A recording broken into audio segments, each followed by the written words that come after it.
Hello, welcome to Blue Fact. Please like this video and subscribe. Blue Facts. In today's story, caught cheating wife through a spyware I installed on her phone. I am 36 years old and my wife is 38. We first met when I was in my third year of college and she was in her fourth. We've been together since that day. After 3 years of dating, we decided to move in together. 3 more years passed and we got married. 2 years later, our joy increased when my wife became pregnant, and we welcomed the birth of our daughter. As in any normal family, we had a fair share of domestic quarrels, but we always managed to make up quickly, sometimes even in the midst of a quarrel. Overall, we were a classic family. After finishing my education, I started my career path by working hard to climb the corporate ladder. In the end, I earned enough to afford a spacious 4-room apartment. We invested in a major renovation and happily settled in our new apartment. My wife also resumed her career after maternity leave, and everything went well for her. She got a good position and started earning a decent income.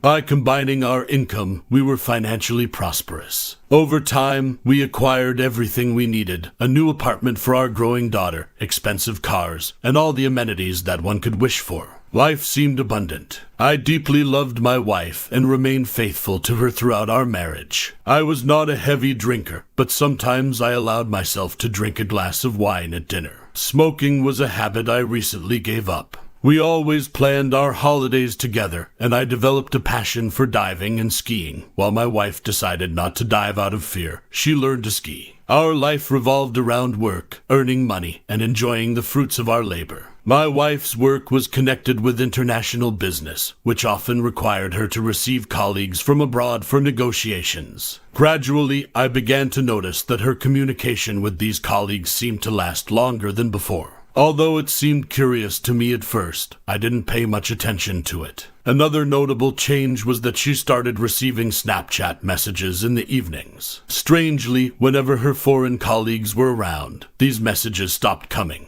I checked her phone a couple of times after she fell asleep, but all the messages were deleted. I noticed that the last message was always around 7 p.m., despite the fact that the phone received notifications after she had already gone to bed. In the end, suspicion consumed me completely. One day she came home late, around 10 p.m., and I foolishly, jokingly asked if she had said goodbye to her lover. The fear that flashed in her eyes was something I had never seen before. However, as soon as she realized that I was teasing her, she smiled and brushed it off, calling me a fool. Moreover, she sometimes went abroad to visit her colleagues in return. When my suspicions reached a peak, I couldn't take it anymore. I resorted to installing spyware on her phone, which allowed me to control it remotely via SMS or from my personal account. This program could record the audio of the environment, take photos with the camera, and send all the data to my personal account. One day she went on another business trip, and in the evening, I came home from work. I spent time with our daughter, helped her with her homework, and put her to bed. By 10 p.m., as soon as she fell asleep, I gained access to the spyware account and ordered it to record her phone's surrounding sound for 10 minutes. After a few minutes, a recording appeared on my account, and after listening to it, I heard my wife's voice in the room with a man.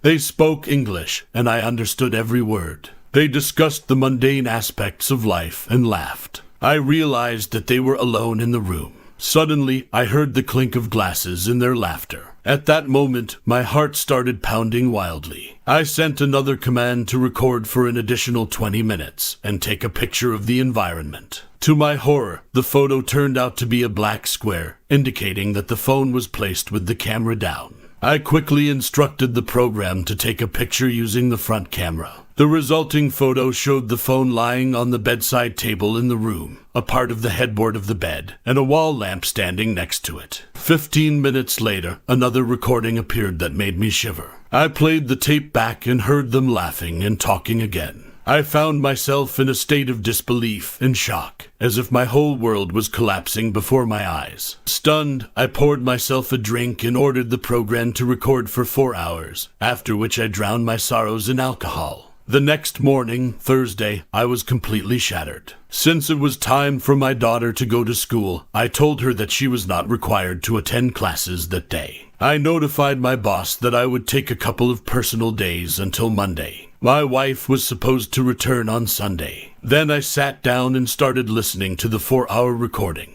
However, I only managed to listen for 40 minutes because it was at that moment that I heard the unmistakable sounds of my wife's pleasure, the same sounds that I had known well for more than 13 years. It felt like a knife was stabbed into my heart, causing both emotional and physical pain. Stunned, I rushed to the bathroom and threw up, unable to figure out if it was from a hangover or from the current situation. I stood under an icy shower for 20 minutes, desperately looking for some relief. After that, I took my daughter to visit her grandparents, assuring her that I would explain everything later, and returned home alone. My wife called during lunch and sincerely asked how I was doing. I stood there in silence, unable to say a word, pretending that the connection was bad. I told her that I was unwell and would stay at home for a couple of days and that I entrusted our daughter to the care of her grandmother. That day was the most painful in my life. I witnessed a personal hell, feeling completely lost and unsure of what to do. My head was filled with an incessant buzzing that drowned out my own thoughts. I sat on the couch and cried like a child, as waves of anger and apathy overwhelmed me. The more I expressed my emotions, the more they dulled in me. By the end of the day, I was emotionally exhausted. In the evening, I returned to the Spyware account and started issuing commands to the phone. I got the photos. Some were taken from her bag and others from the table. There are recordings of her performances in restaurants with numerous voices, obviously her colleagues. Then, in the course of the evening, I came across something. The phone was again on the bedside table, recording her voice along with someone else's. However, this time there were no intimate sounds. Unable to take it anymore, I called her after 4 rings. She answered noticeably out of breath. I asked her about her heavy breathing, to which she replied that the hotel elevator had failed, and she had to climb the stairs to her room. I talked to her for a while, trying my best to keep my voice calm and even. I'd announced my intention to go to bed, wished her good night, hung up the phone, and quickly sent a command to the spy program, requesting a quick series of pictures with the front camera. That's when she made a mistake. After our call, she put the phone not on the bedside table but on the bed next to her. Consequently, the front-facing camera started sending slightly tilted but candid photos, images of her sitting astride another person with her head thrown back. This was followed by a recording that captured those unmistakable sounds that any husband would recognize instantly, revealing her actions. That was the last straw for me. I kept these notes and materials, although at that moment she was already a complete stranger to me. From that moment on, I refrained from further investigations until Sunday because everything became painfully clear.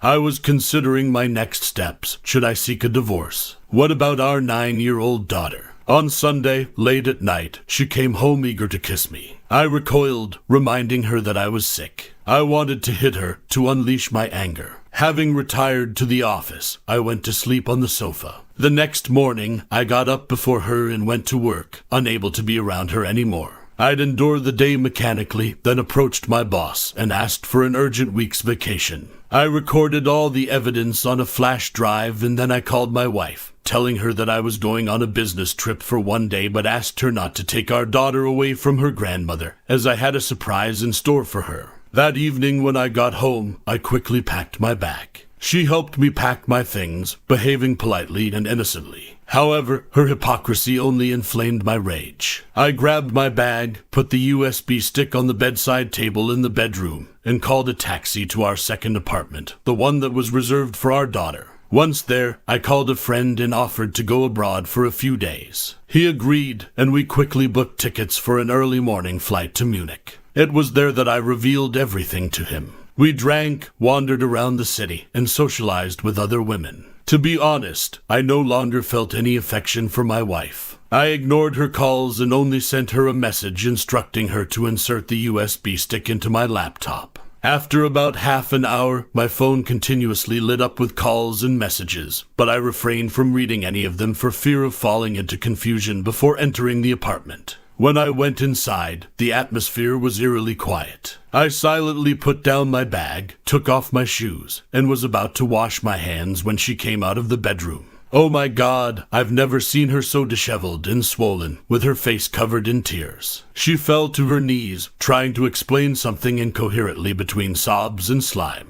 I kept a stony expression on my face, convincing her not to make a circus. Then, in a calm tone, I asked her what we were going to do next. She begged me to forgive again, tears and snot. She said that she had played too much, that she did not understand how she had come to this, and she started calling herself scum, etc. But, I caught myself thinking that I no longer felt pity or rage for her. She screamed that she loved and had always loved only me, and all this happened only because she got stuffed and realized during all the days that I was gone that she had broken our crystal castle with her own hand. But as they say, revenge is a dish that should be served cold. I said that now we are not husband and wife. Now we are just mom and just dad for our daughter, and we will pretend that everything is fine with us. But I will live my life, and you can live yours. You're not the only one for me anymore. You're just my partner in raising a child. Maybe someday I'll change my mind, but now I'm just sick of just the thought of intimacy with her. By the way, I told her where I was and what I was doing.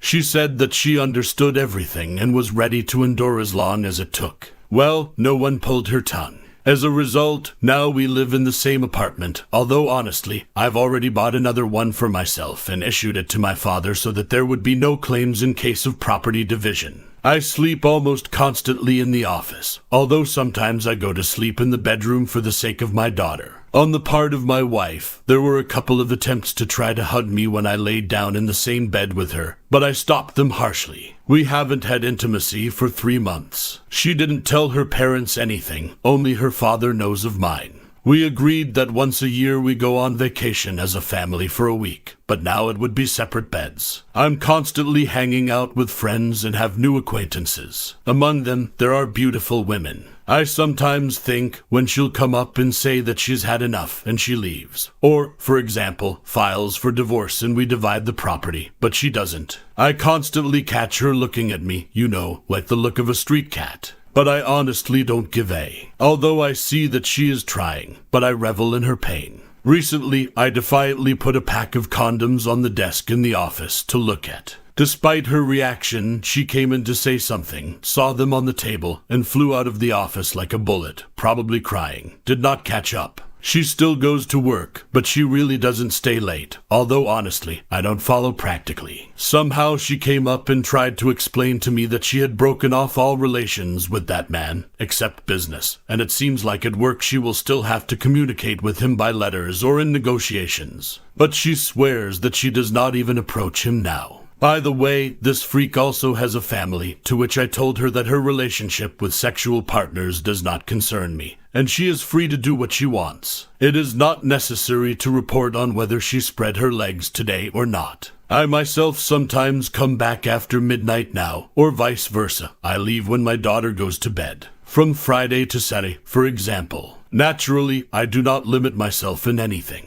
If I want sex, then it will definitely take place. I come in the morning and go to the office to sleep off, or to the bedroom if she is not there anymore. Nothing has changed in the home routine. I still buy groceries. I love and know how to cook. We had cleaning from the incoming housekeeper, so nothing has changed here. I have been paying for the apartment, and I am still paying. Where she spends her money and whether she spends it, I don't care. Communication, like loving each other, is only for our daughter or her parents if they come. Although it seems to me that if I tell my mother-in-law, she will probably strangle her right in front of my eyes. I have a great relationship with my mother-in-law. She is an intelligent woman and strictly respects family values. Surely this is another argument why the wife does not want to leave. Apparently, she is afraid of her mother because mom will definitely ask the question, what the hell is going on? And I'm not going to lie. In general, I mock her as much as I can, and I really enjoy it. Yes, maybe I've become a monster now, but she herself gave birth to that monster. And you know what amazes me? Her perseverance and patience. It's like a red flag to a bull for me. I wonder how much more she can take. And please don't start with the whole she's the mother of your child blah, blah, blah. What she was getting herself into with that jerk, she didn't care much about that. For half a year, going on business trips or spreading her legs in the city without thinking about our daughter